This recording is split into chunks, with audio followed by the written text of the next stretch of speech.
وہ بہت ہی باصلاحیت اور قابل ہیں، بلکہ انگریزی میں اور ہندی میں بھی ان کی بڑی اچھی صلاحیت ہے کہ جو تربیت مدارس میں ہوتی ہے وہ نہ صرف ہے کہ علم کی تربیت ہوتی ہے بلکہ اخلاق کی بھی تربیت ہوتی ہے۔ السلام علیکم، آداب، میں ہوں محی الدین آزاد اور آپ دیکھ رہے ہیں NIN۔ آپ سبھی لوگوں کا NIN میں استقبال اور سواگت ہے۔ آج میرے ساتھ ایک خاص مہمان ہیں جو ہندوستان کے بہت ہی سینئر صحافی ہیں، جن کی تحریر و تقریر کافی زیادہ لوگوں کے درمیان مقبول اور پسند رہی ہے۔ ابھی جامعہ اسلامیہ سنابل میں ایک اینول فنکشن ہوا تھا جس میں ایز اے چیف گیسٹ مہمان خصوصی کے طور پر ہمارے ساتھ میں جو موجود ہیں وہ ہیں سہیل انجم صاحب۔ بہت ساری کتابیں تصنیف کر چکے ہیں، ان کی تحریریں ہندوستان بیرون ممالک میں بھی بڑی دلچسپی کے ساتھ پڑھی جاتی ہے۔ آئیے ہم انہیں سے بات کرتے ہوئے جاننے کی کوشش کرتے ہیں کہ مدارس کے جو طلبہ ہوتے ہیں ان کے اندر قابلیت اور ہنر کیسا پایا جاتا ہے۔ سر NIN میں آپ کا بہت بہت شکریہ آپ کا۔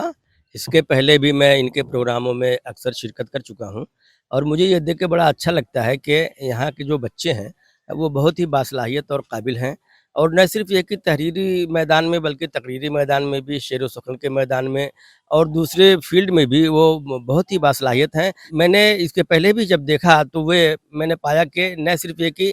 عربی میں بلکہ انگریزی میں اور ہندی میں بھی ان کی بڑی اچھی صلاحیت اور بہت اچھی تقریر کرتے ہیں، مضامین بہت اچھے لکھتے ہیں۔ عام طور پہ یہ کہا جاتا ہے کہ مدارس کے طلباء میں کچھ کمی ہوتی ہے، ان میں صلاحیت وہ نہیں ہوتی جو انگریزی اسکولوں میں یا کالجز اور یونیورسٹیز کے طلباء میں ہوتی ہے۔ حالانکہ یہ بات غلط ہے۔ اگر آپ ایک جگہ بٹھا دیجئے اور ایک موضوع ایکسٹمپور دے دیجئے کسی کالج کے کسی یونیورسٹی کے اسٹوڈنٹ کو، اور وہی موضوع آپ کسی مدرسے کے طالب علم کو دے دیجئے تو وہی مقابلہ کر لیجئے، ابھی پتہ چل جائے گا کہ کون کتنے پانی میں ہے۔ میں نے جیسا کہ عرض کیا کہ پہلے بھی میں یہ بات محسوس کر چکا ہوں، اور آج ایک بار پھر کہتا ہوں کہ جو تربیت مدارس میں ہوتی ہے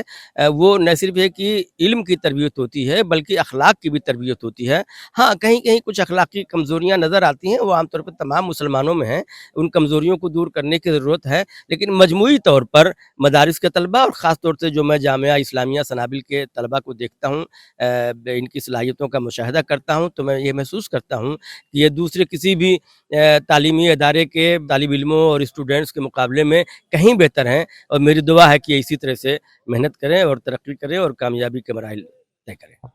سر ایسا ہوتا ہے کہ بچے یہاں پڑھتے ہیں، عربی کلاسز جو ثانیہ ثالثہ کلاسیں ہوتی ہے، اس میں جو 12 سال کے بچے 15 سال کے ہوتے ہیں کہیں نہ کہیں وہ گمراہ ہو جاتے ہیں، مطلب یہ پڑھائی کو چھوڑ کر دوسری طرف ان کی رغبت بڑھ جاتی ہے۔ ایسے طالب علم، ایسے اسٹوڈنٹ کے لیے آپ کیا کہنا چاہیں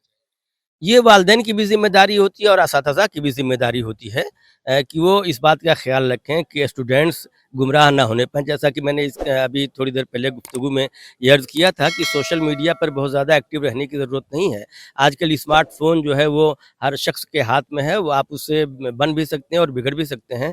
تو اگر والدین بھی اس پہ توجہ دیں کہ ہمارا بچہ کدھر کو جا رہا ہے، وہ کیا دیکھ رہا ہے، کیا پڑھ رہا ہے، اور اساتذہ بھی اس پر دھیان دیں، اور اگر وہ کوئی غلط حرکت دیکھیں، کوئی غلط بات دیکھیں، کسی غلط سمت میں اس کو چلتا ہوا دیکھیں تو پھر اس کو ٹوکیں اور روکیں اور تنبیہ کریں، اور ضرورت پڑے تو اس پہ سختی بھی کریں تاکہ وہ گمراہ ہونے سے بچ سکیں۔ میں سمجھتا ہوں کہ اگر والدین اور اساتذہ اس جانب توجہ دیں تو جو شکایات موصول ہوتی ہیں یہ نہیں ہوگی۔ ابھی آپ سینئر صحافی ہیں، مدرسوں کو لے کر جو جاڑ پڑتاڑ چل رہی ہے، اور اس میں پھر ایک طرف یہ کہہ رہے ہیں کہ ہم اس کو ماڈلائز کرنا چاہتے ہیں، دوسری طرف یہ کہہ رہے ہیں کہ اسکالرشپ ہے اس کو روکا جا رہا ہے، اس پر آپ کیا کہنا چاہیں گے؟ مدارس کی جانچ کا جہاں تک تعلق ہے تو ٹھیک ہے، وہ کر رہے ہیں، ان کو کرنے دیں۔ مدارس کے ذمہ داروں کو بھی چاہیے کہ وہ اپنی کاغذی کارروائی کو مکمل کریں۔ اگر کوئی کاغذ کم ہے تو اس کو پورا کریں، تمام دستاویزات ٹھیک ٹھاک کریں، بینک اکاؤنٹس رکھیں، آڈیٹر سے چیک کرائیں، اور دوسری چیزیں جو ہونی چاہیے قانونی طور پر وہ کریں۔ اور جہاں تک آپ نے دوسرا سوال کیا کہ جانچ کے علاوہ کیا پوچھا آپ نے؟